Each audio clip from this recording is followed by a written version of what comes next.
দর্শক, আপনাদেরকে আজকে একটি গুরুত্বপূর্ণ হাদিস সম্পর্কে আলোচনা করব।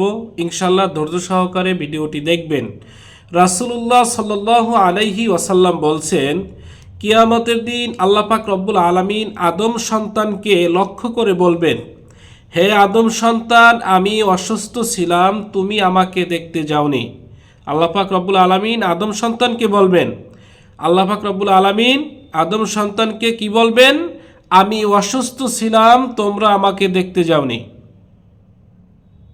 আদম সন্তান বলবে, হে আমার প্রতিপালক, তোমাকে আমি কিভাবে দেখতে যাব?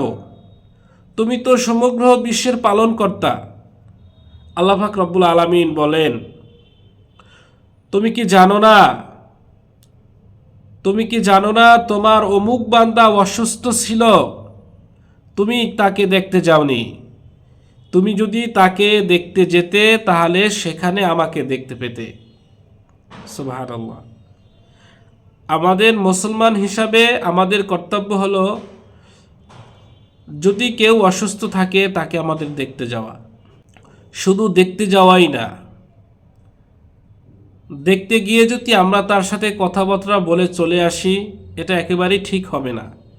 আমরা রোগী দেখতে যখনই যাব তখন তাকে তার শারীরিক, মানসিক এবং তার আর্থিক অবস্থা কি রয়েছে, তার যদি টাকা পয়সা না থাকে তাকে টাকা পয়সা দিয়ে হেল্প করা, যদি তার টাকা পয়সা থাকে, তার অভাব না থাকে, তাহলে তাকে কি করা, যদি তার দেখাশোনা করার মতো মানুষ না থাকে, ঔষধ খাওয়ানোর মতো মানুষ না থাকে, তাহলে তাকে সেইভাবে সেবা যত্ন করা।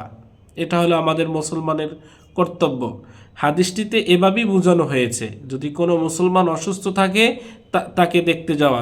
আমরা যদি তাকে দেখতে না যাই, আল্লাহ পাক রব্বুল আলামিনের কাছে আমাদের জবাবদিহিতা দিতে হবে। আমাদেরকে কাল কিয়ামতের ময়দানে আমাদেরকে জিজ্ঞেস করা হবে, কেন তুমি তাকে দেখতে যাওনি?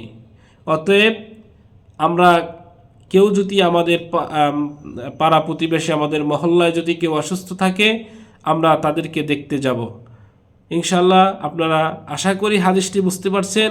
আল্লাহ তাআলা যেন আমাদেরকে এই হাদিস অনুযায়ী আমল করার তৌফিক দান করেন। সকলে বলুন আমিন। সবাই ভালো থাকবেন। আসসালামু আলাইকুম ওয়া রাহমাতুল্লাহি ওয়া বারাকাতুহু।